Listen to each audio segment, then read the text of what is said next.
Vamos dar início à sessão do Conselho Superior. Eu declaro aberta a sessão do Conselho Superior de número 371 e vamos iniciar com a sessão de posse da nova defensora, que aqui está nossa colega para tomar posse, a Luana Barbosa de Oliveira.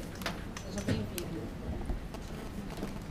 Jerusa? Farei leitura do termo de posse. Em 11 de abril de 2014, em sessão solene do Egrégio Conselho Superior da Defensoria Pública, comparece a doutora Luana Barbosa Oliveira perante a Defensora Pública Geral do Estado para tomar posse no cargo de Defensor Público do Estado nível 1, para o qual foi nomeada por ato da Defensora Pública Geral de 10 de março de 2014, publicado no Diário Oficial do Estado de 12 de março de 2014, nos termos do artigo 19, inciso 7 da Lei Complementar 988, de 9 de janeiro de 2006. Eu convido a doutora Luana Barbosa Oliveira para a leitura do termo de compromisso.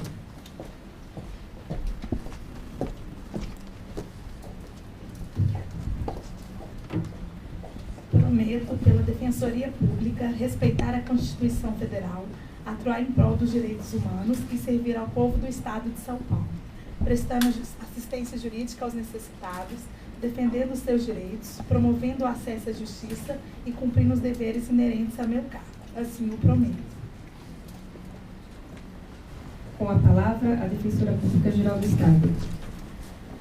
Nos termos do artigo 95 da Lei Complementar Estadual 988 de 2006, dou posse no cargo de Defensor Público do Estado de São Paulo, nível 1, a doutora Luana Barbosa de Oliveira.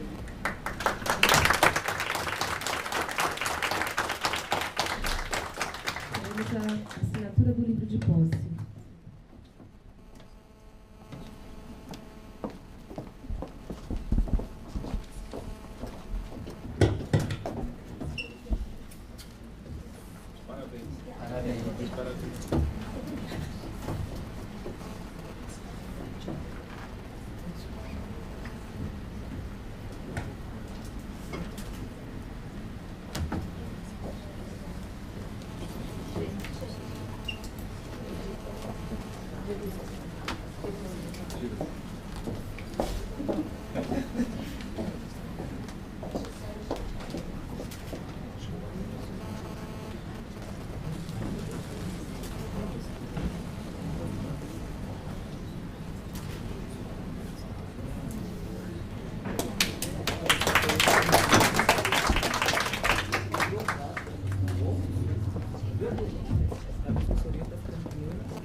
Bom, Ana, seja muito bem-vinda. A gente tem certeza, a gente sabe o que passou, o que você viveu para chegar aqui nesse momento, o tanto que você esperou, foi demorado, mas aqui você está agora, se somando a todos os defensores que aqui estão, os seus colegas novos. Será um grande, mas um belíssimo desafio. Tenho certeza que você terá muita emoção no exercício da Defensoria Pública, que é uma instituição maravilhosa que existe fundamentalmente para fazer valer os direitos das pessoas que mais precisam nesse Estado. Você conte com a nossa ajuda, com o nosso apoio. Lembre-se sempre daquilo que você aqui falou, da promessa, do compromisso que você aqui fez, da defesa dos direitos humanos, da defesa dos direitos das pessoas que mais precisam, das pessoas carentes, das pessoas vulneráveis. Lembre-se desse compromisso sempre, atue com paixão, com zelo, com garra, com responsabilidade. Você vai ver quanta diferença a Defensoria pode fazer na vida de uma pessoa. Então, seja muito bem-vinda. Nós estamos aqui para te ajudar no que você precisar. O Conselho, a Defensoria Geral, os seus colegas, a associação, enfim, todos aqueles que estão aqui te recebendo como mais um membro dessa belíssima instituição que é a Defensoria. Seja muito bem-vinda. Bom, Luana agora vai fazer a escolha da vaga, que é a única vaga que nós temos. Fizemos um concurso já de remoção e ela precisa efetivamente dizer que escolhe essa vaga, que é a vaga da Terceira Defensoria Pública, Unidade Avaré, na Regional de Sorocaba. Então, pode optar pela vaga. Excelente vaga, por sinal. Por isso, essa vaga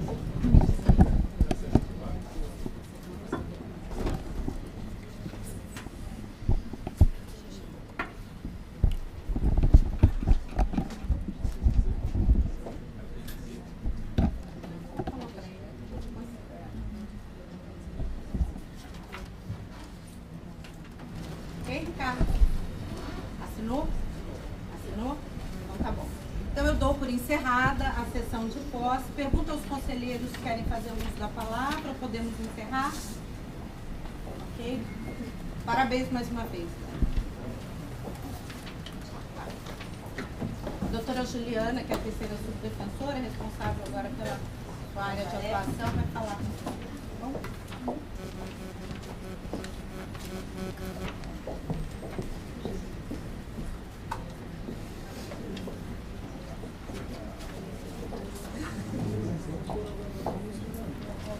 Conselheiros, eu vou pedir permissão para inverter a ordem, chamar, porque temos uma longa lista de pessoas inscritas no momento aberto, e depois então passamos aos informes da semana. Queria informar sobre entrega de computadores e questões mais práticas. Tudo bem? Estão de acordo? Ok. Os que quiserem ficar e continuar estão à disposição para assistir a nossa sessão também, posteriormente ao momento aberto. Então eu começo chamando os inscritos, e está aqui o doutor Ricardo Gouveia, que é o nosso colega do júri. Ricardo, bom dia. Bom dia. Com a palavra, eu lembro que com hoje nós temos aqui uma verdadeira lista repleta de colegas e membros da sociedade civil, então só vou fazer a lembrança de que nós temos o tempo regulamentar, regimental de 5 minutos. Isso, para quem milita no júri, é realmente complicado. Porém, eu vou passar para a doutora Juliana. Nós estamos em grupo, a Juliana está inscrita também. São 3 inscritos, Nós vamos continuar nossa fala. Ah, tá bom. Então, eu, depois o Mário e o Ricardo, são os 3 primeiros. O assunto é o Juliana, mesmo. o Vou assunto deixar é o com a mesmo. Podiam, então... Bom dia a todas e a Graças a todos. Deus. Senhora presidente do Conselho, senhores conselheiros, eu queria tomar aqui a liberdade de... Juliana, se você puder falar no microfone, porque senão a gente não consegue gravar a sua fala.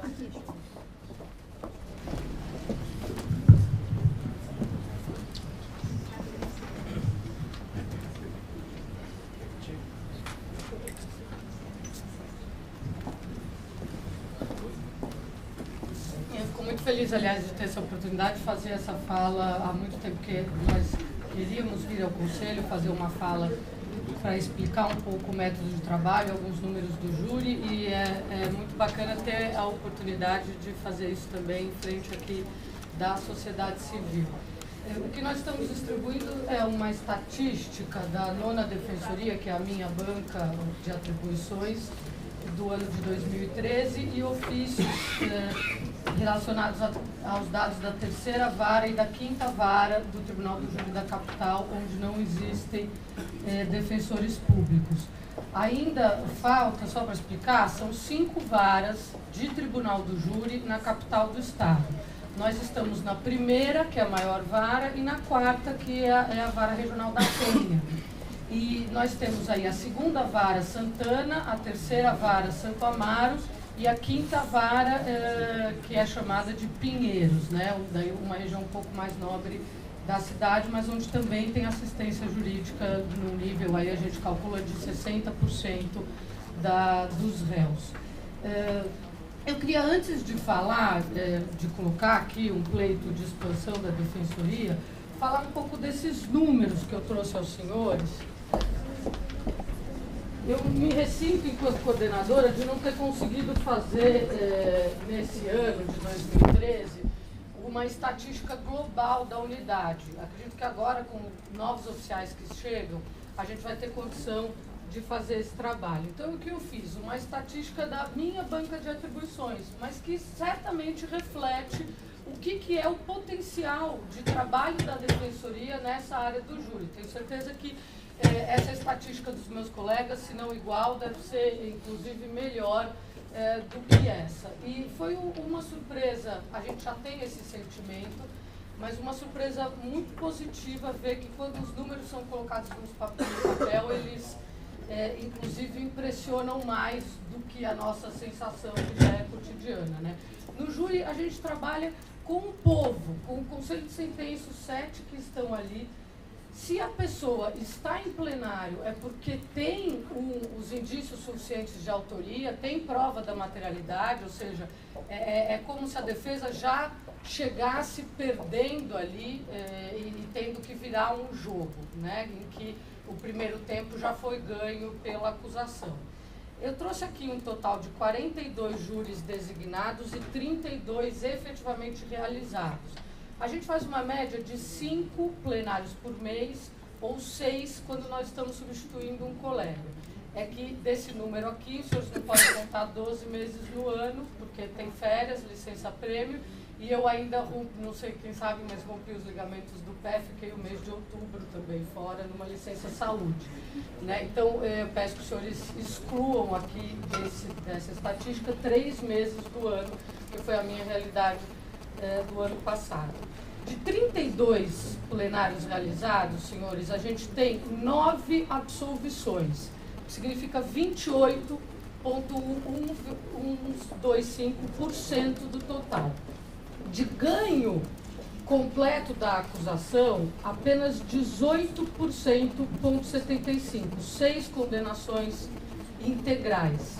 E daí tem um campo médio aqui de mais ou menos 53% desses plenários, que eu chamo aqui de acusação parcialmente procedente. Agora, o que eu fiz? Dessa acusação parcialmente procedente, eu fui analisar as penas e as imputações. E daí eu tive essa surpresa de que 47% deste bloco significou aplicação de regime aberto. Né? Então, ou com desclassificações, homicídio privilegiado, afastamento de todas as qualificadoras. Né? Então, a gente tem, na verdade, dos plenários que eu fiz, 50% desses réus saíram para a rua, não cumpriram nenhum dia de cadeia.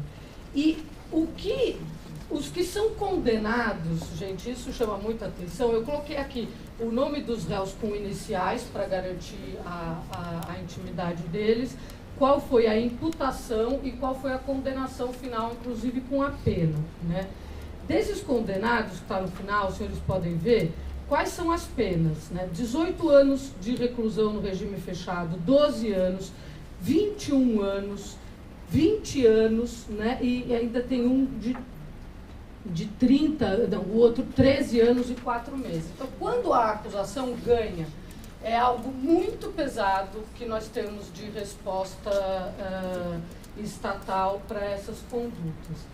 Onde que eu quero chegar com essas estatísticas? Né? Não só prestar contas um pouco aqui do nosso trabalho, mas tentar sensibilizar os conselheiros de como no júri a atuação de um defensor qualificado pode ser absolutamente fundamental para uma pessoa pegar até 30 anos de prisão ou ser absolvido ou aqui enfrentar 2, 3 anos, 4 no máximo em regime aberto.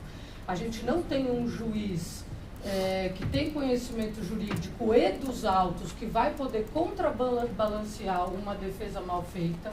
Né? Os jurados não leram o processo e eles não têm nenhum conhecimento jurídico.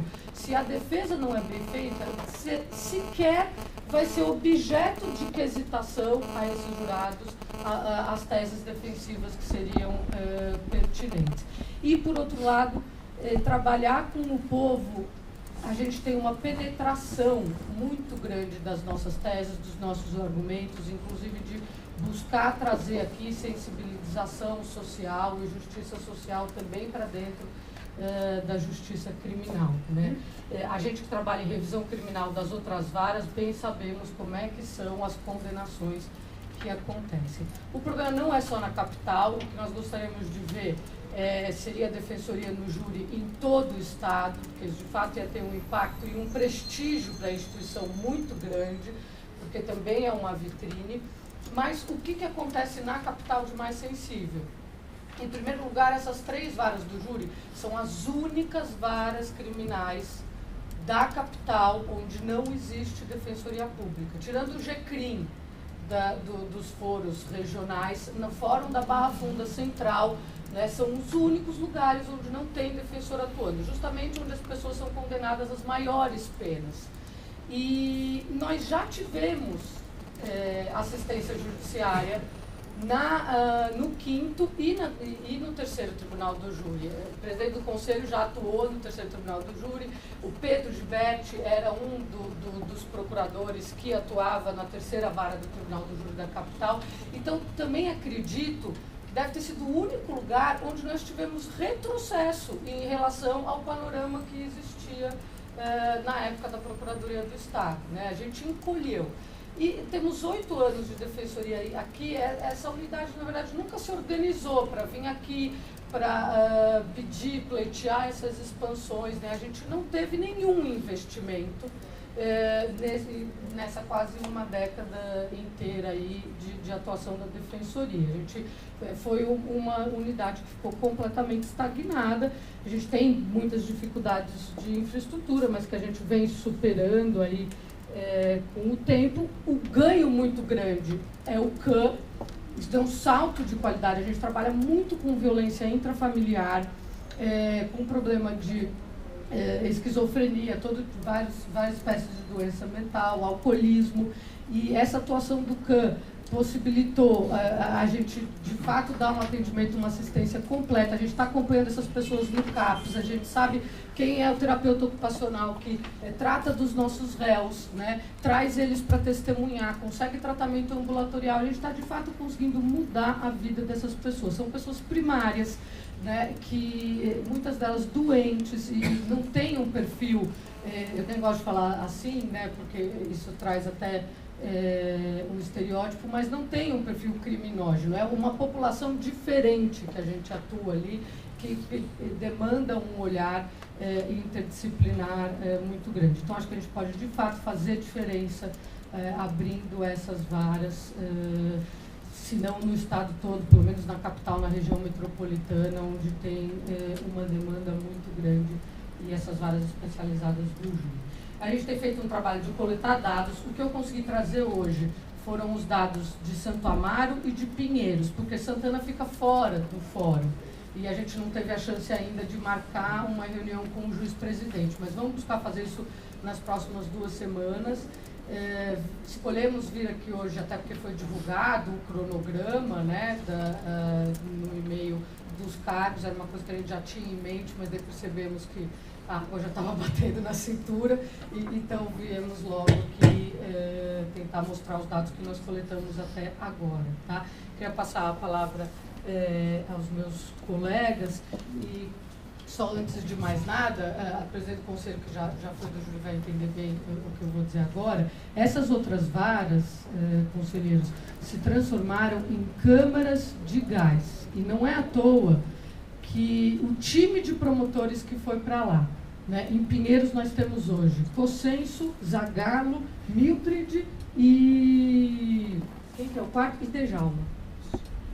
Esses são os 4, nós presidente do Conselho sabe muito bem quem são, né? São os promotores conhecidos como mais duros, né?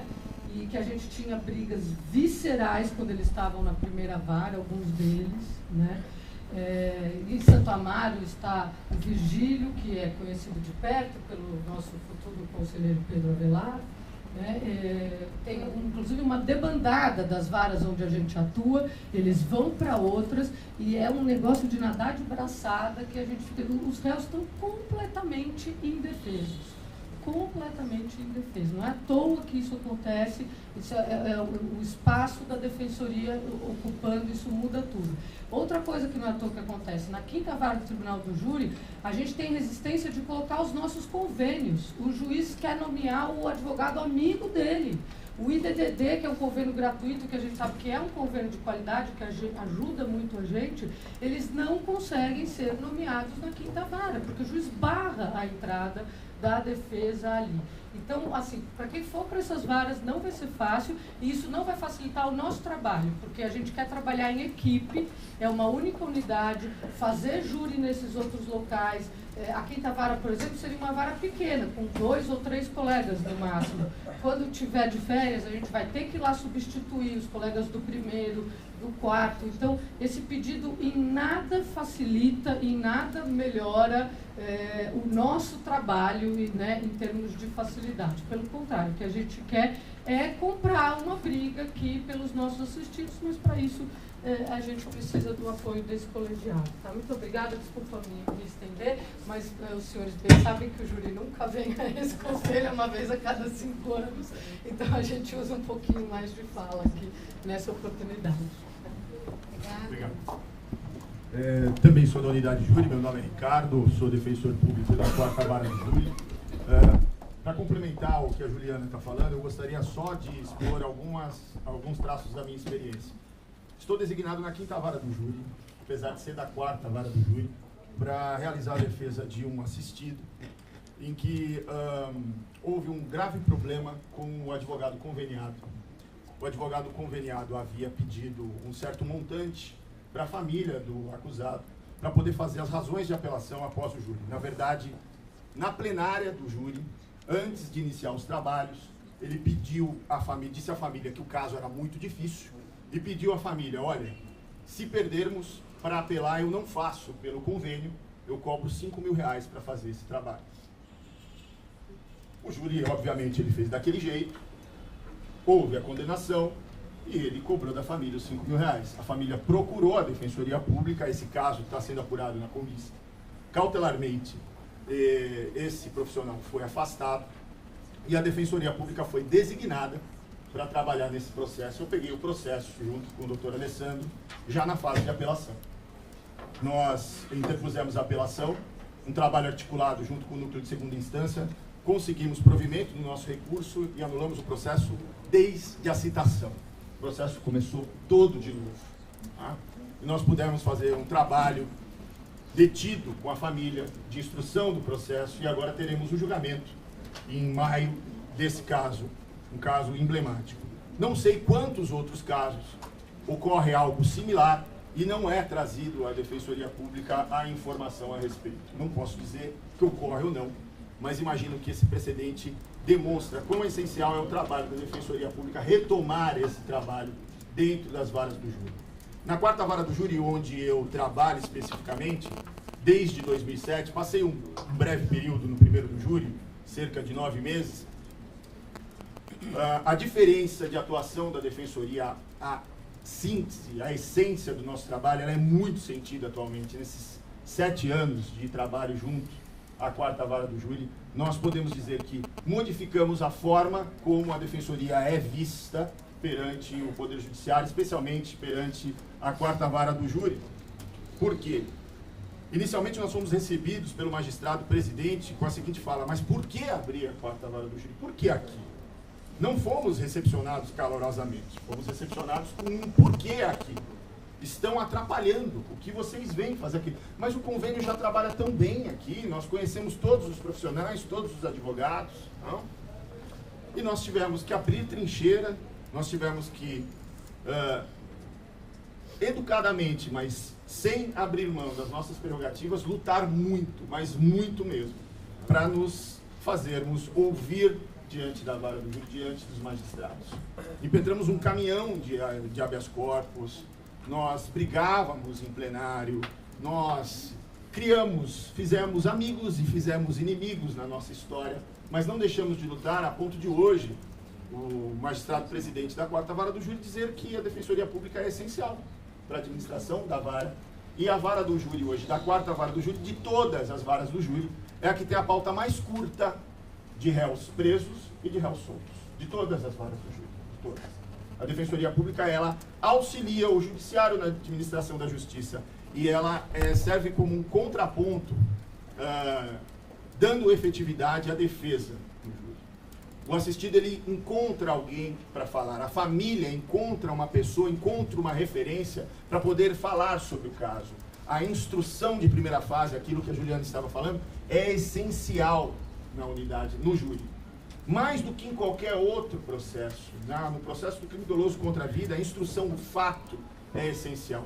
Realizar uma boa primeira fase é essencial para quando chegarmos em plenário, termos um resultado positivo, afastarmos qualificadoras, conseguirmos desclassificações, enfim, conseguirmos fazer valer o direito de defesa. Né?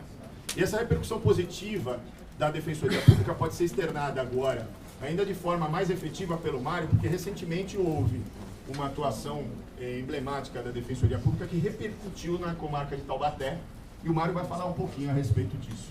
Eu agradeço a atenção de todos. Bom dia a todos e a todas. Eu prometo que eu vou falar 3 minutos no máximo. Eu só vim aqui contar uma experiência muito legal que tivemos eu e meu colega, Dr. Ricardo Constante, segunda e terça fomos designados para fazer um júri na comarca de Taubaté, de um caso muito rumoroso lá, um réu que era palhaço acusado de estuprar e matar uma criancinha de 9 anos, ele tinha sido condenado a 39 anos, com uma atuação da Defensoria, que então atuava lá, agora não tem mais Defensoria atuando no júri de Taubaté. O defensor, Dr. Rui, conseguiu a anulação da condenação no Tribunal de Justiça por decisão manifestamente contrária à prova do processo. Todo mundo sabe, todo mundo que trabalha com o júri sabe da dificuldade de o Tribunal de Justiça anular uma condenação por decisão manifestamente contrária. Não havia defensor para fazer o júri, esse processo ia ficar para um defensor dativo. O Dr. Rui entrou em contato com a gente foi fazer o plenário, a gente chegou no plenário, chegamos para fazer o júri, faltou pouco para a gente apanhar. Eu, o réu e o meu colega Ricardo e a família inteira do réu, a família da vítima estava lá, a população revoltada com o acusado. A gente fez a defesa do réu e o réu foi absolvido. Ele tinha sido condenado a uma pena de 39 anos e na terça-feira o réu foi absolvido, meia-noite já, o júri começou às 9 horas da manhã. Todo mundo com camiseta, a família, a população com camiseta da vítima, querendo literalmente linchar o acusado. As testemunhas depuseram com camiseta da vítima, o juiz achou que isso não tinha nenhum problema, enfim. A gente foi aos trancos e barrancos jogando num clima completamente hostil, a gente conseguiu a absolvição do acusado. Agora imaginem a repercussão que teve isso. O advogado da OAB foi falar com a gente ontem no Fórum da Barra Funda e disse, olha gente, repercutiu muito a atuação de vocês, todo mundo quer que a Defensoria volte a atuar no júri de Taubaté e o que eu acho que a população de São Paulo merece é que a Defensoria atue em todos os tribunais do júri, por ser uma vitrine, pelo fato da nossa atuação representar centenas de anos a menos de condenação por mês, e isso é palpável, é concreto, de fato. Um processo, essa condenação desse moço, uma condenação injusta, que destroçou a família dele no primeiro momento, há 39 anos, imaginem quantos anos esse processo de execução ia tramitar, com o trabalho de inúmeros defensores públicos ao longo desse tempo inteiro, e a gente pode evitar isso com uma atuação preventiva no Tribunal do Júri. Eu lamento que a administração que tenha tantos integrantes do júri não tenha dado a prioridade ao júri no estado de São Paulo, como o júri merece, como a população de São Paulo merece. O júri é o lugar mais político de todo o poder judiciário. O júri é onde se faz a execração pública do pobre. E se não for feita uma defesa dos direitos fundamentais, uma defesa do devido processo legal, uma defesa da Constituição, dificilmente a gente vai conseguir incutir na população, no jurado, essa cultura de respeito à democracia, essa cultura de respeito à legalidade, essa cultura de respeito à defesa, que é um dos pilares da nossa democracia, da sociedade que a gente espera construir. Portanto, eu agradeço a atenção de todo mundo e a gente pede a esse colegiado que considere com muito carinho mesmo a ideia de expandir a atuação da Defensoria nos demais tribunais do júri, não só da capital, mas de todo o interior, porque isso é fundamental para a população do estado de São Paulo. Muito obrigado. Acho que se não falei em 3, falei no máximo 4. Obrigado. Obrigada, Mário. sempre sobra para a administração, né? Um pouco, pelo menos.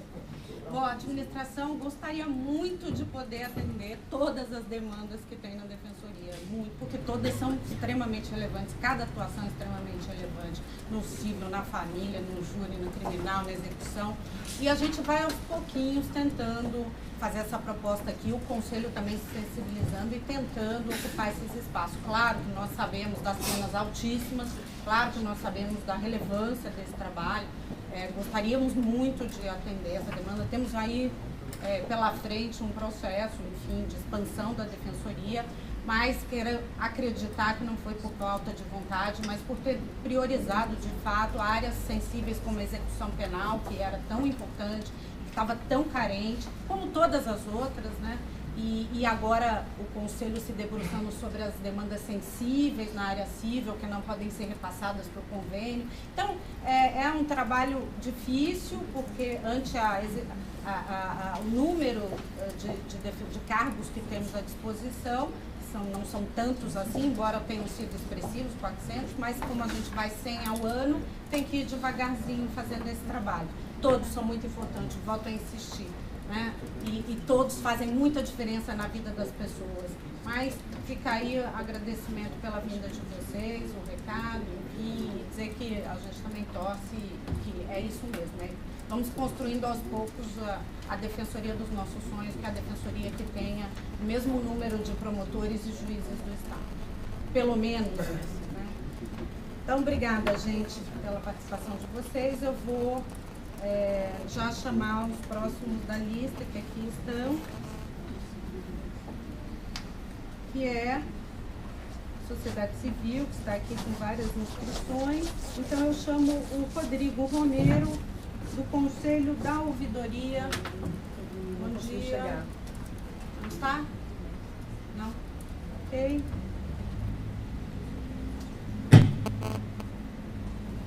Paulo Faria, da Companhia do Faroeste. Bom dia. Bom dia. Na realidade, eu não estive aqui no último encontro desse conselho, mas acho que graças ao trabalho feito aqui da gente conseguir tornar possível gravar, né, tudo que acontece aqui nessa reunião, eu na realidade trago uma fala da sociedade civil, né, porque eu fiquei bastante incomodado em não ter sido reconhecido que nesse conselho do qual eu participo existe a presença da sociedade civil e ele é visto como simplesmente uma ferramenta burocrática. Eu sou um dramaturgo, um diretor de São Paulo, que tem uma sede ali na região conhecida pela Cracolândia. A companhia tem uma atuação de 14 anos e essa escolha de um artista militante é pelos meus pares que vêm antes de mim, né? Acho que os senhores devem conhecer as tragédias gregas, né, do qual eu acho que se utilizam acerca delas para discursos. A gente entende que antes de um complexo de Édipo, antes da psicologia do direito, existia um dramaturgo que escreveu sobre o Édipo. Se eu estivesse na Grécia, eu estaria desse lado daí e não do lado daqui, né, porque um dramaturgo, ele era a persona possível de reunir e discutir acerca de todos os direitos, né, de uma sociedade, principalmente uma sociedade civil hoje. Então eu me alinho a um Sófocles, a um Shakespeare, a um Chekhov, a um Brecht, a um Jorge Andrade, a um Nelson Rodrigues, para dizer que quando a gente se distancia da história é através da arte e não da história oficial ou dos anais produzidos dentro de um conselho como este aqui constituído, né, em que a gente entende a arte, aliás, entende a sociedade, né? Então eu venho dizer que dentro dessa minha militância ao longo desses 24 anos de São Paulo, eu venho de uma família de Belém, do qual eu tive um pai caçado durante a ditadura, do qual a gente tem o único jornal na região norte que não tem patrocínio no mundo, né? É um jornal chamado Jornal Pessoal, e tudo que a gente sabe sobre a Amazônia é o meu irmão, Lúcio Flávio Pinto, quem produz. Então eu tenho nas minhas veias um entendimento muito claro sobre o lugar em que eu estou e sobre esse lugar que eu ocupo, né? Então, ao longo desse período todo, eu tenho visto 80% do que é discutido nesse conselho, interesses do próprio conselho. Aí eu fico pensando, será que os senhores não ficam constrangidos, né, diante desse volume? A gente ficou aqui durante algumas reuniões para discutir essa publicidade, e isso era discutido sempre ao final, né? E eu me sentia completamente desrespeitado, como eu lamento não ter estado aqui da última vez, em que eu vi a ouvidora Luciana, da qual eu consegui entender sobre esse lugar em que eu estou e que tem sido formador politicamente, ela ter sido atacada desconsiderando este conselho. Então, assim, eu não reconheço essa sociedade, essa associação de defensores, que os defensores deveriam nos representar e nos defender. E uma associação que ela não reconhece essa defesa, ela reconhece os direitos do defensor. Então, assim, na realidade é um desabafo, né, essa minha fala, para dizer que nós estamos atentos, nós, sociedade civil, e que, ao mesmo tempo, eu queria parabenizar a existência desse conselho da ouvidoria, que proporciona a sociedade civil estar aqui, e é extremamente democrático, e eu sei que essa fala e esse entendimento não é de todos os senhores. Então, eu convoco, onde existe o princípio de direitos humanos entre os senhores defensores, que de fato possam rever, né, essa questão e ser fiel a tudo que é decidido coletivamente ou tudo o que está numa pauta oficial, como o próprio caminhar de hoje da pauta dessa reunião, né? Então, é um desabafo, né? Eu espero que, de fato, eu possa estar mais presente aqui e que eu quero dizer que essa experiência ela vai servir muito para que eu possa escrever, porque essa é a função do dramaturgo numa sociedade.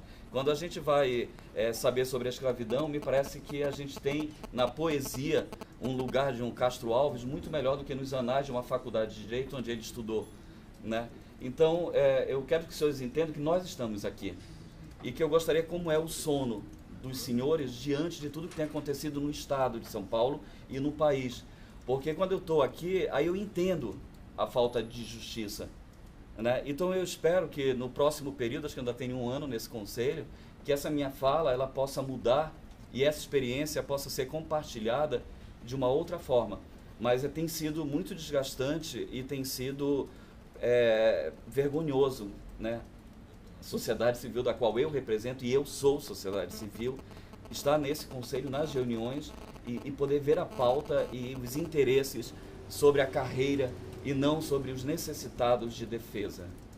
Eu queria agradecer e dizer ao mesmo tempo que eu estou muito feliz e que eu acredito nessa defensoria, eu acredito nessa ouvidoria, e essa minha fala vai na tentativa de tentar ajudar e dar um retorno concreto aos senhores do que acontece do lado daqui. Obrigado. Paula, eu vou chamar a Maria Nazaré, representando o CONDEP. Não. É isso, do CONDEP, por favor.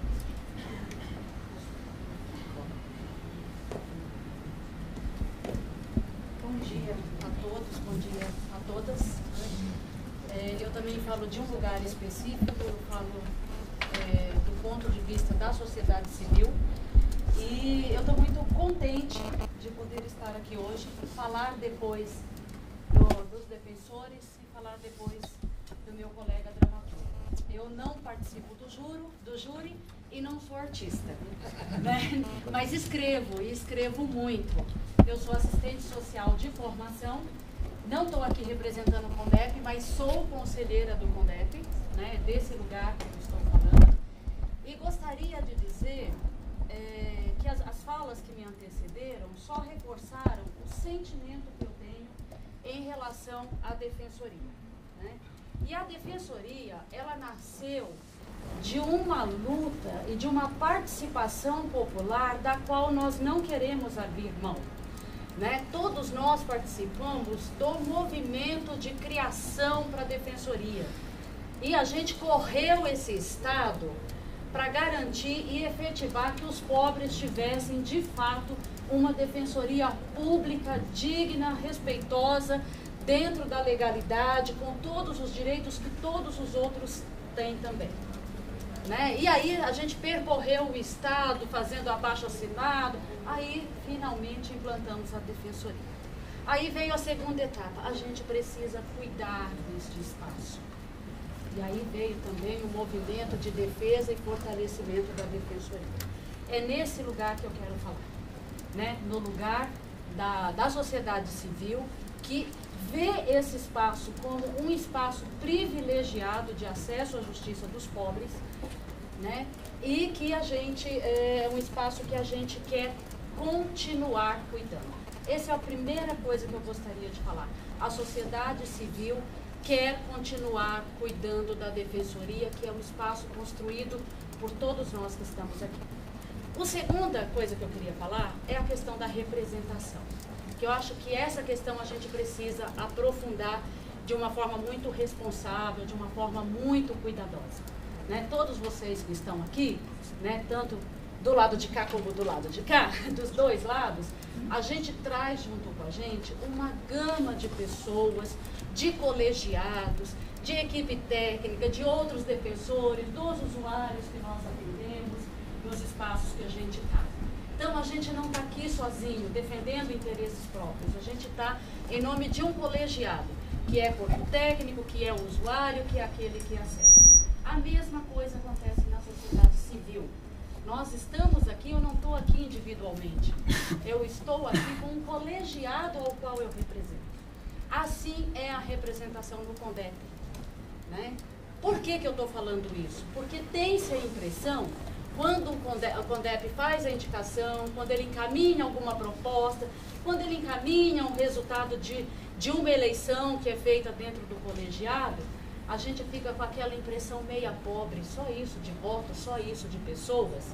E a gente quer trazer aqui que o CONDEP, ele representa um colegiado de entidades que lutam nesse estado de São Paulo na defesa intransigente dos direitos humanos. A nossa defesa é intransigente. A gente não abre mão disso. Além do corpo de conselheiros, que é representado por um colegiado de entidades, o próprio CONDEP traz em seu corpo de atuação, na sua forma de atuar, nas suas intervenções, um colégio de entidades que dão suporte às ações do CONDEP. É nesse contexto que a gente discutiu a lista tríplice da ouvidoria, e é aqui que eu queria falar. Né? Essa lista tríplice da ouvidoria, ela não foi escolhida por 6 pessoas. Ela foi escolhida dentro de um processo democrático, que foi divulgado, que foi normatizado por uma audiência pública. Os candidatos, cada um teve que se apresentar, as motivações pelas quais eles estavam almejando chegar à ouvidoria. Eles tiveram que apresentar um plano de trabalho dentro de um debate numa sala lotada. E eles foram sabatinados pela sociedade civil, que queria ponto a ponto do plano de trabalho, que queria ponto a ponto entender se a defesa era tão intransigente quanto a daquele colegiado de entidades que estavam ali. A partir disso, o CONDEP se reuniu. E ao se reunir, a gente criou algumas estratégias para a eleição. A gente tinha a opção de chegar com um consenso, mas a gente optou pela estratégia da votação, para que fosse manifestado o desejo da sociedade civil nesta lista tríplice. E é isso que eu gostaria de compartilhar com este conselho. Que a gente comece a entender a representação não a partir das pessoas, mas a partir de um colegiado, porque cada um dos senhores que estão aqui sabe bem o que é um colegiado, sabe bem quem é que está por trás de cada um de vocês e de cada um de nós que estamos aqui. É nesse sentido que a gente vem trazer essa reflexão, porque é um espaço que a sociedade civil quer zelar, cuidar e participar ativamente. Isso é a nossa Constituição. Nós traçamos um caminho de um novo modelo de sociedade, em que nós não queremos mais só a democracia representativa. A gente quer efetivamente participar do processo de decisões. A gente quer efetivamente fazer o controle social das ações em todos os níveis de decisão. Então eu gostaria de compartilhar isso, dizer que eu estou muito feliz de estar aqui, que eu sou uma das pessoas que lutei pela implantação da Defensoria, que foi uma que corri o interior de São Paulo buscando abaixo-assinado, fazendo reuniões, motivando as pessoas. E hoje eu sou muito feliz que no estado de São Paulo a gente tem uma Defensoria que efetivamente defende a população pobre. Queria agradecer a oportunidade.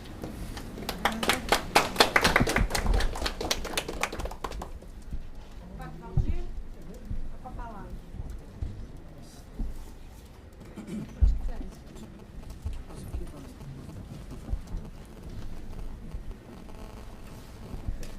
Bom dia, doutora Daniela. Bom dia, pessoal da mesa. Conhecidos já de grande caminhada. Pessoal aqui também presente, né? Muita gente, tudo parceiros.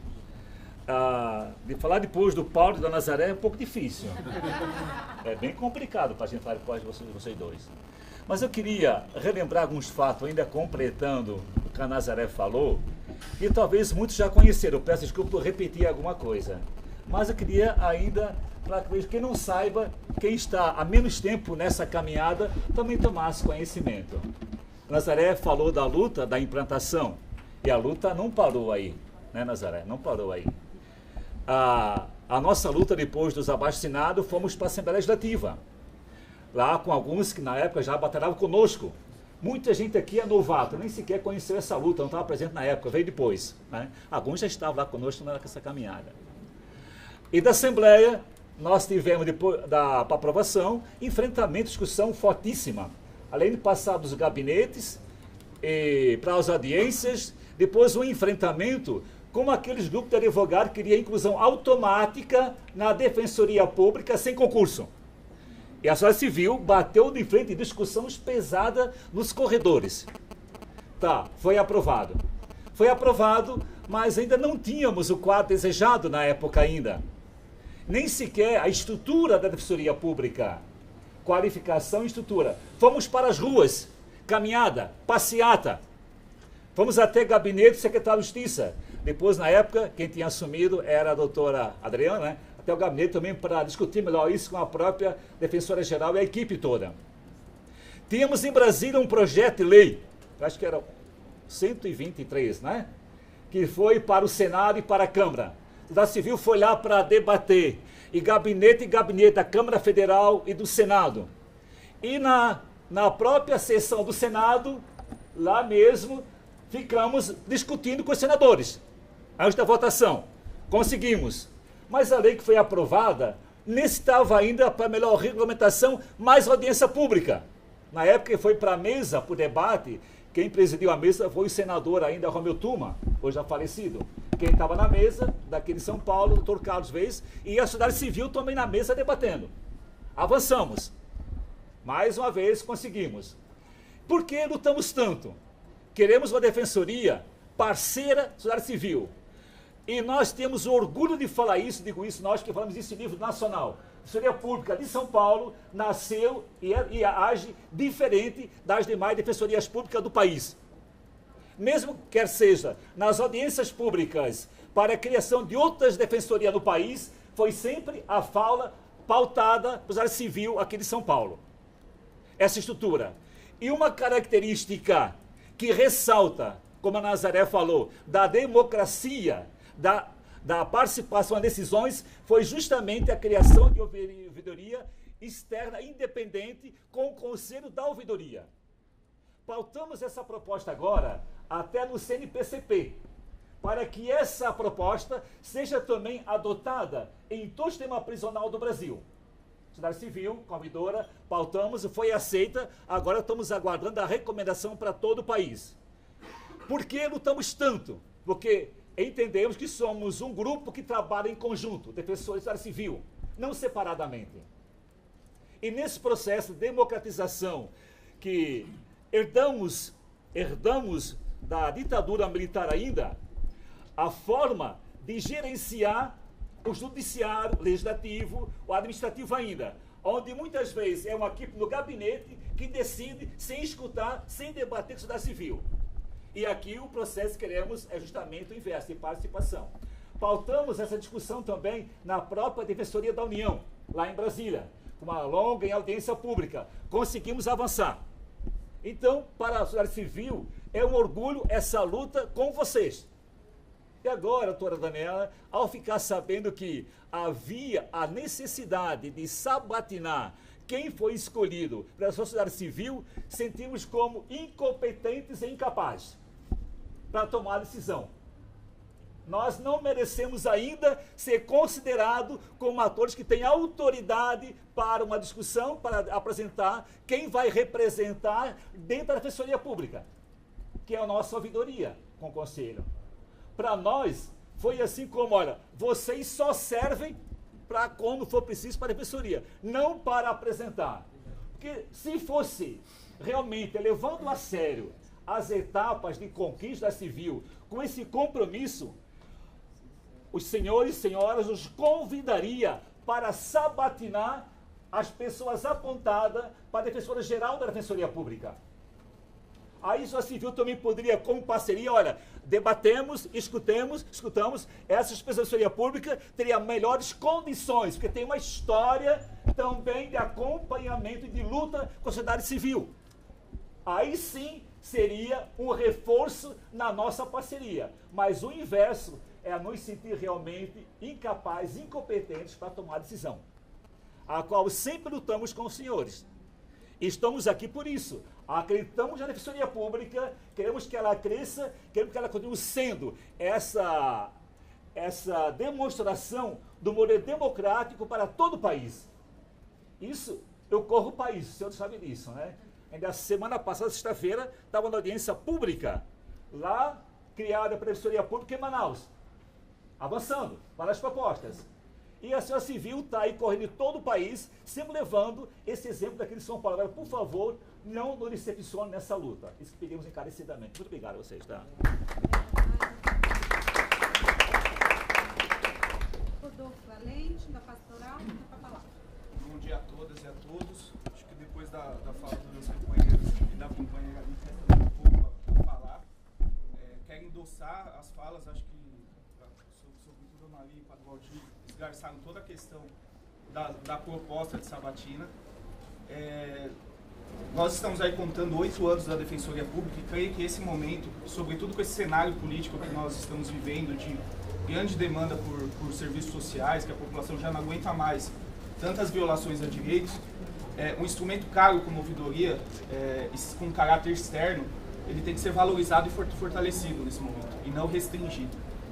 Creio que o caminho nesse momento é de expansão da participação popular.